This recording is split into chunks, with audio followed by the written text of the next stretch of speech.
Welcome to stories by Shekhar. और आज बात करेंगे एक ऐसी फिल्म की जो मेरी पर्सनल फेवरेट है। और ये फिल्म जेपी दत्ता के करियर की पहली फिल्म थी जिसे उन्होंने डायरेक्ट किया था। और ये फिल्म है गुलामी।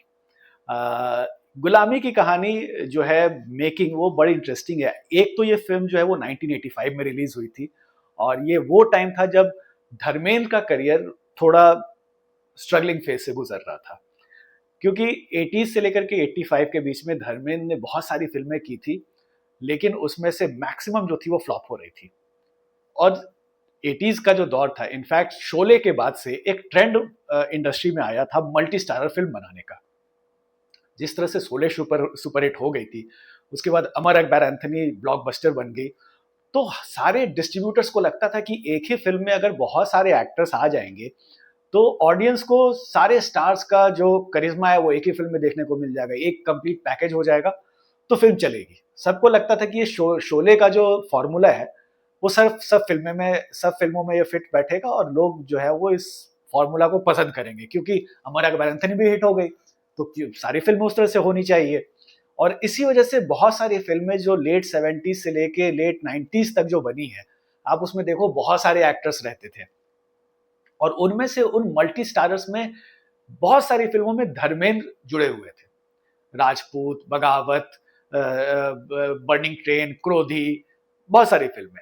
और इनमें से मैक्सिमम जो है वो एवरेज या फिर फ्लॉप रहती थी। 80s से अगर मैं स्टार्ट करूं तो जैसे द बर्निंग ट्रेन बनी।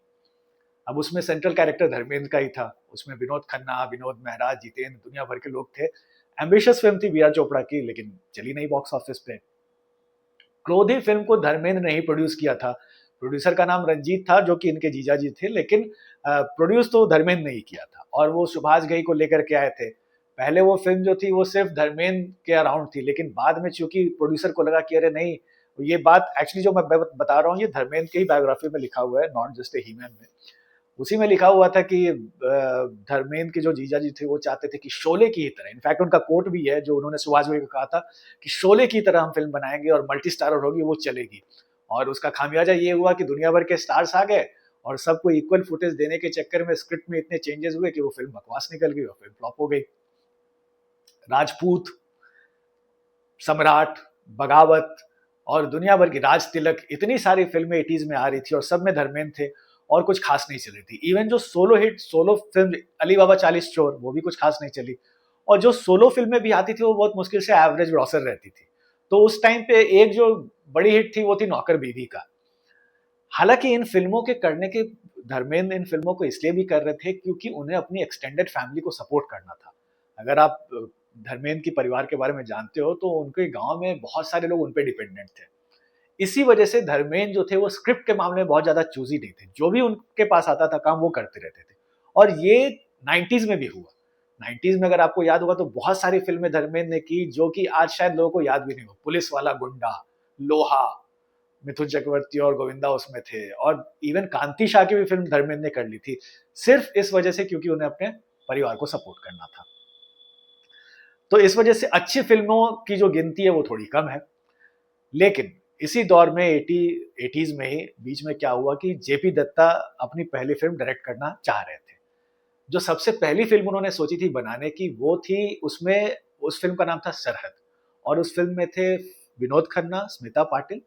और उस फिल्म की करीब 60% शूटिंग कंप्लीट भी हो गई। लेकिन उसके बाद विनोद खन्ना ने डिसाइड किया कि मुझे वो ओशो के आश्रम में चले जाना है, तो उन्होंने फिल्म वगैरह छोड़ दिया और वो चले गए। तो जेपी दत्ता की फिल्म बंद हो गई। अब उन्हें अपनी पहली फिल्म बनानी थी। और अपनी पहली फिल्म के लिए जो कहानी उन्होंने सोची थी वो राजस्थान पे बेस्ड थी। उन्होंने एक इंटरव्यू में बताया था कि उन्हें बचपन से ही रेगिस्तान बहुत पसंद था। वो 6 साल के उम्र के थे जब वो पहली बार राजस्थान गए थे। और वहां पे सैंड ड्यून्स देख करके वो एकदम बिल्कुल एक जो बच्चा जो ऑब्सेशन में खुश खुश जो हो जाता है ना कि अरे ये तो सबसे अच्छी जगह है। और वो बालू पे लौटते थे, बालू पे रोल करके आते थे, जैसा उन्होंने एक इंटरव्यू में बताया कि मुझे बहुत पसंद था। तो जब वो बड़े हुए तो सोचे कि मेरी फिल्म की जो कहानी होगी वो राजस्थान पे ही बेस्ड होगी। और इसीलिए बहुत लोग को शायद ये बात नहीं पता है कि गुलामी में जो धर्मेंद्र का कैरेक्टर है, उसमें उसका नाम भी जो रंजीत सिंह चौधरी है, वो एक्चुअली में एक रियल कैरेक्टर पे बेस्ड है। ये बात जेपी दत्ता ने ही जो धर्मेंद्र की किताब है उसमें जो राइटर को दिया इंटरव्यू में बताया कि वो एक्चुअली एक रियल कैरेक्टर से इंस्पायर्ड थी, और उस कैरेक्टर का भी, उस इंसान का भी नाम रंजीत सिंह चौधरी था, और उनकी कहानी भी कुछ ऐसी थी कि उनके परिवार ने ऊंची जाति के जमींदारों से कुछ पैसे लिए थे उधार, और उसके बदले में धोखे से जो ऊंची जात के लोग थे, जो जमींदार लोग थे, वो इनकी फैमिली के सारे जमीनों को हड़प लेते हैं और इनके परिवार के साथ बदसलूकी करते हैं, और उसका बदला रंजीत सिंह ने लिया था। तो जो सेंट्रल कैरेक्टर जो गुलामी का है धर्मेंद्र का, वो इस रियल लाइफ इंसान से ही इंस्पायर्ड था। तो फिर जब कहानी लिखी, अब ये था कि जेपी दत्ता ने सोचा था कि मैं जो ये फिल्म बनाऊंगा ये धर्मेंद्र के ऊपर रहेगी, लेकिन जैसा मैंने बताया कि उस वक्त मल्टी स्टार फिल्मों का दौर था और डिस्ट्रीब्यूटर भी ऐसी फिल्में खरीदना लेना पसंद करते थे जिसमें कि आपको और भी सारे एक्टर्स देखने को मिले, ताकि ऑडियंस का पैसा वसूल हो। अच्छा, मल्टी स्टार बनाने का एक और भी जो रीजन वो ये था कि जो डिस्ट्रीब्यूटर थे या जो मेकर्स थे, उनके लिए मल्टी स्टार बनाना थोड़ा इजी होता था। रीजन बीइंग कि अगर एक फिल्म में मान लीजिए 4 हीरो है, तो एक ही हीरो के अगर, और उस फिल्म को अगर आपको बनाने में मान लीजिए 50 दिन का आपने टाइम सोच रखा है, तो आपको 50 दिन एक हीरो के डेट को लेने से ज्यादा इजी पड़ता था कि अलग अलग एक्टर्स के अलग अलग डेट्स आप ले लो। अब 50 दिन एक एक्टर सिर्फ आप ही की फिल्म में काम करते रहे तो उसके लिए भी पॉसिबल नहीं है, क्योंकि उसे भी तो दूसरी की फिल्मों में काम करना है। तो उसी तरह से मान लीजिए कि पहले 10 दिन इस एक्टर के सीन शूट हो गए, बाकी के 10 दिन दूसरे एक्टर के सीन शूट हो गए, बाकी के दिन तीसरे एक्टर के सीन। तो इस तरीके से मल्टी स्टार बनाना प्रोड्यूसर्स के लिए भी थोड़ा इजी होता था। तो ये रीजन था कि जो मल्टी स्टार फिल्में इतनी बनती थी, और एक तो ये भी था कि एक ही फिल्म में बहुत सारे एक्टर्स आ जाएंगे तो पैसा वसूल हो जाएगा ऑडियंस का। तो ये सोच थी उस वक्त। तो जेपी दत्ता को डिस्ट्रीब्यूटर्स ने कहा कि भाई इसमें तो आप एक ही हीरो को लेकर के आप फिल्म बना रहे हैं, तो इसमें कुछ तो और मसाला चाहिए। तो इस वजह से जो फिल्म जो की थी सिर्फ एक नीची जाति के लड़के के बदले लेने की कहानी थी जमींदारों से, तो फिर इसमें लव ट्रायंगल घुसाया गया। और इसलिए आप देखते हो कि इसमें स्मिता पाटिल, रीना रॉय और फिर नसीरुद्दीन शाह का कैरेक्टर, तो इन चारों कैरेक्टर को इसमें इस स्क्रिप्ट में इंक्लूड किया गया, ताकि इस फिल्म में बदले की जो कहानी है उसमें थोड़ा एक सॉफ्ट टच भी है, और उस वजह से और भी सारे एक्टर्स इसमें इंक्लूड हो पाए। इसीलिए नसीरुद्दीन शाह को आप देखते हो इस फिल्म में। नसीरुद्दीन शाह उस वक्त थिएटर तो करते ही थे, और उन्होंने पैरेलल फिल्म इंडस्ट्री में बहुत अपना नाम कमाया था, और वो कमर्शियल स्पेस में अपना नाम, अपनी आइडेंटिटी एक बनाना चाहते थे, और बहुत सारी फिल्में उन्होंने की भी थी। तो जेपी दत्ता उन्हें जानते थे, और इसलिए वो जो इंस्पेक्टर का जो कैरेक्टर है वो इन्होंने इनको दिया। मिथुन चक्रवर्ती का कैरेक्टर जो है, जो कोई शक बोलता था, तो कोई शक जो था, जो आज भी फेमस है इनफैक्ट, वो एक्चुअली क्या था कि जो पहली फिल्म गुलामी जो पहली फिल्म जो शरहद बना रहे थे जेपी दत्ता, वो फिल्म थी एक्चुअली में जेपी दत्ता के भाई दीपक के रियल लाइफ एक्सपीरियंस पे बेस्ड। उनके भाई एयरफोर्स में थे, तो उनकी लाइफ से इंस्पायर्ड होकर के वो कहानी लिखी गई थी। और जो दीपक थे वो चूंकि एयरफोर्स में थे, तो अक्सर कोई शक बोलते रहते थे आम बोलचाल में। तो कोई शक जो था वो एक्चुअली में जेपी दत्ता के भाई का तकिया कलाम था। तो उस कोई शक को इन्होंने मिथुन को दिया। अगर आप देखो तो गुलामी में मिथुन का कोई बहुत इंपॉर्टेंट कैरेक्टर नहीं है। अगर उस फिल्म में से मिथुन के कैरेक्टर को आप निकाल भी देते हो तो फिल्म के सेंट्रल प्लॉट में कोई बहुत ज्यादा फर्क नहीं पड़ता। लेकिन चूंकि मिथुन इतने सेलेबल थे उस वक्त, डिस्को डांसर के बाद से बहुत लोग, दर्शक उनको देखना चाहते थे, और इंडस्ट्री में उनका नाम काफी था, डिस्ट्रीब्यूटर उनके फिल्में तुरंत खरीद लेते थे। और ऐसा नहीं था कि गुलामी के साथ ही थी, बहुत सारी फिल्में, इनफैक्ट अमिताभ बच्चन की फिल्में जो बाद में आई थी 88-89 में, अग्निपथ या गंगा जमुना सरस्वती में तो डिस्ट्रीब्यूटर ने कह करके मिथुन चक्रवर्ती को इंक्लूड करवाया था कि भाई मिथुन को तो आपको लेना पड़ेगा। तो गंगा जमुना सरस्वती में तो 3 कैरेक्टर है, एक गंगा, एक जमुना, एक सरस्वती है। मिथुन का तो कोई था भी नहीं, लेना देना भी नहीं था, बट फिर भी स्क्रिप्ट राइटर ने उनके कैरेक्टर को इंक्लूड किया। वही हाल था गुलामी में, क्योंकि इतने सेलेबल स्टार थे मिथुन चक्रवर्ती, तो उनको इंक्लूड किया गया इस फिल्म में, और फिर उनकी जो जाबर का जो कैरेक्टर है वो डाला गया कहानी में, और इस वजह से कहानी थोड़ी लंबी भी हुई। फिल्म की जो कहानी है वो अगर आप देखोगे तो वो जो रियल लाइफ रंजीत की जो कहानी थी वही है ऑलमोस्ट। बचपन में धर्मेंद्र जो है वो बचपन में से ही उन्होंने देखा है कि कैसे ऊंची जाति के लोग जो है वो नीची जाति के साथ डिस्क्रिमिनेट करते हैं, और स्कूल जाते हैं तो ठाकुरों के बच्चे अलग बैठते हैं, और इनकी जो रंजीत के जो कास्ट के लोग हैं वो लोग अलग बैठते हैं, और उनके साथ बहुत ज़्यादा भेदभाव किया जाता है। मास्टर भी जो होते हैं वो ऊंची जाति के बच्चों को ज़्यादा अच्छे से ट्रीट करते हैं, इन्हें ट्रीट अच्छे से नहीं किया जाता। स्कूल में जो पानी पीने का जो मटका है वो भी अलग है इनका। तो ये सारी चीज़ें जो है वो रंजीत के अंदर एक गुस्सा पैदा करती है। और फिर एक दिन क्या होता है कि जो ठाकुर साहब हैं वो इनकी मदर को बहुत जलील करते हैं। ठाकुरों की हवेली में जो छोटी जाति के लोग जाते भी हैं तो सर पे जूती रख के लेके जाते हैं। तो ये चीज़ जब जो यंग रंजीत है, धर्मेंद्र जो है वो जब देखते हैं तो उन्हें बहुत बुरा लगता है, और फिर सर्कमस्टांसेस होते हैं कि वो भाग जाते हैं गाँव छोड़ करके, और फिर बहुत सालों के बाद लौटते हैं। और लौटते हैं तो देखते हैं कि इतने साल के बाद भी गाँव में कुछ बदला नहीं है। आज भी छोटी जाति के लोगों का जो जीवन है वो उसी तरीके से है जो पहले जैसा पहले था। और फिर हालाँकि ये गाँव में स्कूल स्टार्ट करते हैं, पढ़ाते हैं बच्चों को, लेकिन फिर कुछ सर्कमस्टांसेस ऐसे होते हैं कि इन्हें बंदूक उठाना पड़ जाता है। और ये जो बंदूक उठाने की जो कहानी है, ये उस वक़्त बहुत कॉमन थी। मतलब ये फ़िल्मों की मैं बात नहीं कर रहा हूँ, फ़िल्में तो थी, बहुत सारी फ़िल्मों में ये दिखाया जाता है। जैसे डकैत की स्टोरी मैंने सुनाई थी, उसमें भी सनी देओल का कैरेक्टर कुछ ऐसा ही था कि शहर से पढ़ के आता है गाँव में, और फिर गाँव में हालात कुछ ऐसे होते हैं कि उसे डकैत बन जाना पड़ता है, बंदूक उठाना पड़ जाता है। और ये ऐसी चीज़ें रियल लाइफ़ में होती थी उस वक़्त। कई सारे, अगर आप देखो तो चंबल वगैरह में जितने भी डकैत जो बने थे, वो सब इसी वजह से बने थे क्योंकि ऊंची जाति के लोग जो है वो बहुत ज्यादा एट्रोसिटीज करते थे, बहुत अत्याचार करते थे नीची जाति के लोगों पे। तो उससे उससे उसका एक बदला लेने के लिए बहुत लोगों ने हथियार उठा लिया था। तो यही कहानी गुलामी की थी, और गुलामी में जो मेन कैरेक्टर धर्मेंद्र थे, और फिर बाकी इसके अलावा जो सपोर्टिंग कास्ट था इस मूवी का, अगर आप देखो तो रजा मुराद, कुलभूषण खरबंदा ने बहुत ही कमाल का काम किया था, और फिर ओम शिवपुरी, बहुत सारे लोग थे। तो ऑन्सेम्बल कास्ट था, स्क्रिप्ट तो टाइट थी, script real life real character पे बेस्ड थी, और एक्टर्स भी अच्छे अच्छे ले लिए थे। जेपी दत्ता को पहले तो उम्मीद ही नहीं थी कि इतने सारे लोग मेरे साथ काम करने के लिए आ भी जाएंगे, क्योंकि वो नए फिल्म मेकर थे, लोग उन्हें जानते भी नहीं थे, लेकिन सबने उनकी कहानी को देख करके हाँ कह दिया था। सबसे पहले इन्होंने ये कहानी धर्मेंद्र को सुनाई थी, और बड़े डर के सुनाई थी कि पता नहीं धर्म पाजी अब इतने बड़े स्टार है, वो मेरे साथ काम करेंगे कि नहीं करेंगे। लेकिन उन्होंने बताया एक इंटरव्यू में कि मैं दोपहर 12 बजे से उनको स्क्रिप्ट सुनाते गया, और फिर रात को 9 बज गए सुनाते सुनाते, और जब खत्म हुई तो धर्मेंद्र ने कहा कि मैं ये फिल्म कर रहा हूँ, मुझे बहुत पसंद आई है। और फिर बाकी सारे लोग इसमें शामिल हुए। हालांकि एक और इंटरेस्टिंग किस्सा है कि सबने इस फिल्म को बनाने में बहुत इनकी मदद की। तो जब ये फिल्म जब स्टार्ट हुई बनना, इतने सारे कास्ट तो आ गए, जब ये फिल्म स्टार्ट हुई बनना तो हबीब नाडियावाला जो इस फिल्म के प्रोड्यूसर थे, उनके फादर की डेथ हो गई, और उन्हें पैसों का बहुत नुकसान हो गया था। तो हबीब नाडियावाला ने जेपी दत्ता को सिर्फ 3 लाख रुपए दिए थे, और 25 दिन की शूटिंग का पैसा उनको दिया था। अब और पैसे इनके पास थे नहीं। तो जेपी दत्ता ने ये बात धर्मेंद्र को बताई कि देखिए ऐसा है, जो प्रोड्यूसर है उनके फादर की डेथ हो गई है और उनके पास पैसे नहीं है, और मेरे पास जितने पैसे हैं उसमें सिर्फ 25 दिन की शूटिंग हो पाएगी।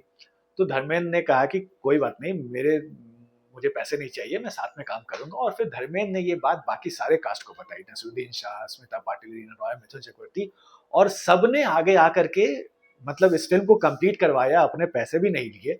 और फिर ये फिल्म बनी, और फिल्म जब बनी और जब रिलीज हुई, तो जेपी दत्ता को लगा नहीं था, वो उन्हें उनके तो डर के मारे हालत खराब थी। उन्हें लगा कि यार ये मेरी पहली फिल्म है, और पता नहीं ये फिल्म कैसी चलेगी, तो वो डरे हुए थे। लेकिन फिल्म जब रिलीज हुई तो सुपर हिट रही। मतलब उस साल के टॉप ग्रॉसर में गुलामी जो है टॉप 10 में शामिल थी।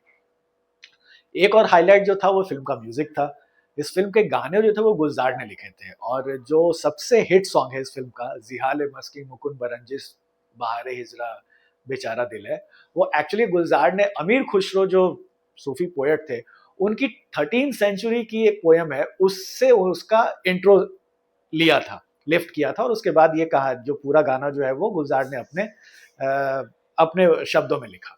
और जो स्टार्टिंग का जो लाइन भी है, जिहाले मस्किन मुकुन बरंजिश, उसका उसका ट्रांसलेशन भी जो है हिंदी में वो यही है कि जो जो सिचुएशन जो है गाने का, अगर आप देखो तो मिथुन चक्रवर्ती और अनीता राज बस के ऊपर हैं, वो जा रहे हैं, और फिर दोनों की बातें होती है, और जो अनीता राज जो है वो बेसिकली ऑर्फन हो गई है, उनके फादर की डेथ हो गई है और उन्हें उनकी मौसी के घर छोड़ने मिथुन चक्रवर्ती लेकर के जा रहे हैं। अनीता राज से एक तरीके का लगाव सा हो जाता है मिथुन चक्रवर्ती को देखते हुए, और अनीता राज उस एडवांस को स्टार्टिंग में बहुत ज्यादा एड्रेस नहीं करती हैं।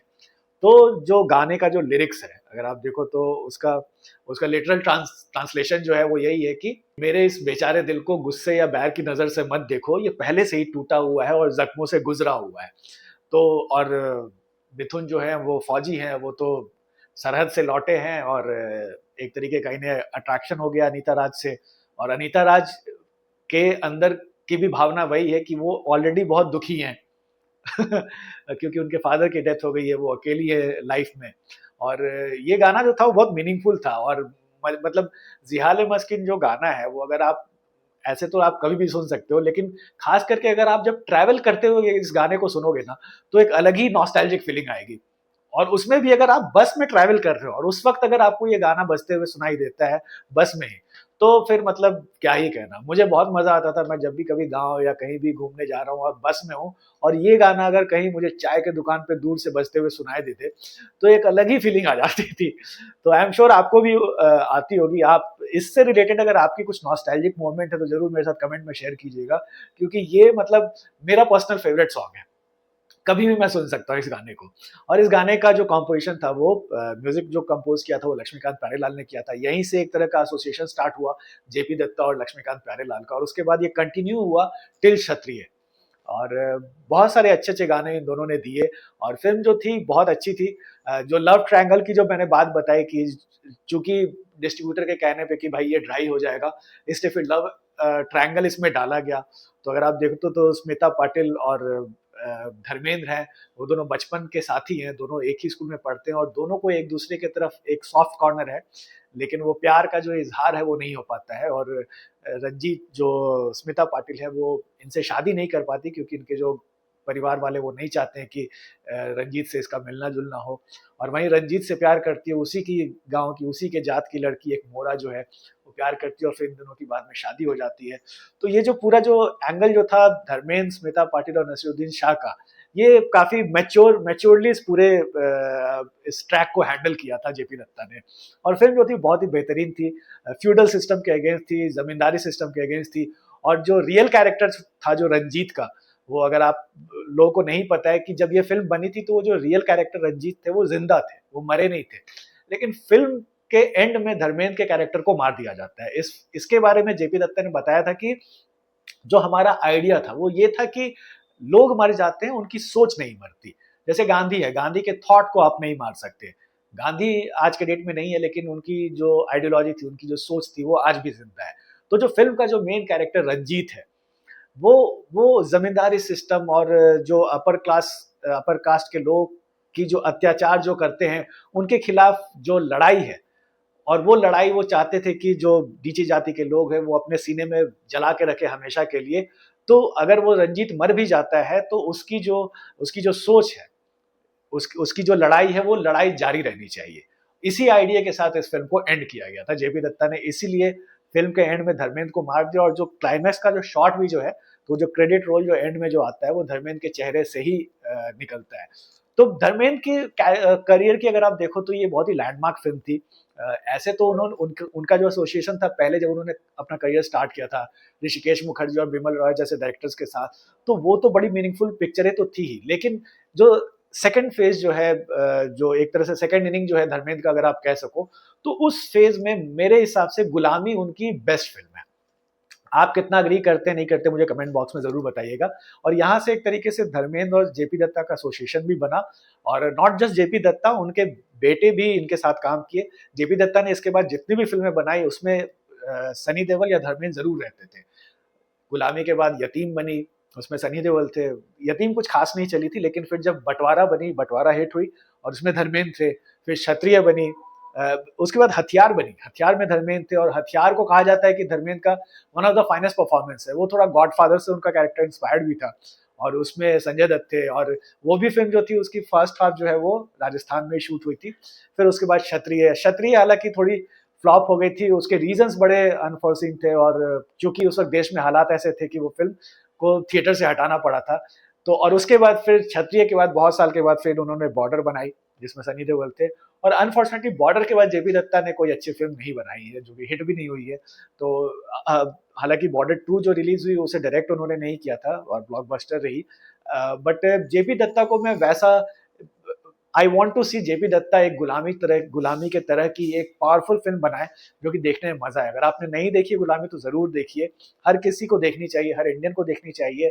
प्री इंडिपेंडेंस एरा में जो जमींदारी सिस्टम जो इंडिया में थी उससे लोग कितने परेशान थे, अगर आपको उसका रियल रूप देखना है तो आपको गुलामी देखनी चाहिए, और तभी आपको समझ में आएगा कि क्यों, किस वजह से जमींदारी सिस्टम को गवर्नमेंट ने बैन कर दिया था। तो ये थी कहानी गुलामी की मेकिंग की। आपको कहानी कैसी लगी हमें कमेंट बॉक्स में बताइएगा। और अब समय है क्विज का। और पिछले वीडियो में जो मैंने डायलॉग बोला था वो एक्चुअली बस लगान मूवी का है। आमिर खान ने वो डायलॉग बोला था और सबने सही जवाब दिया है, तो congratulation to all of you. और अब आते हैं आज के सवाल पे। आज का डायलॉग है, गद्दारी की जमीन से निकले हुए मक्कारी के पौधे। चलिए बताइए ये कादर खान ने किस फिल्म में बोला था। मिलते हैं नेक्स्ट एपिसोड में। Thanks for watching.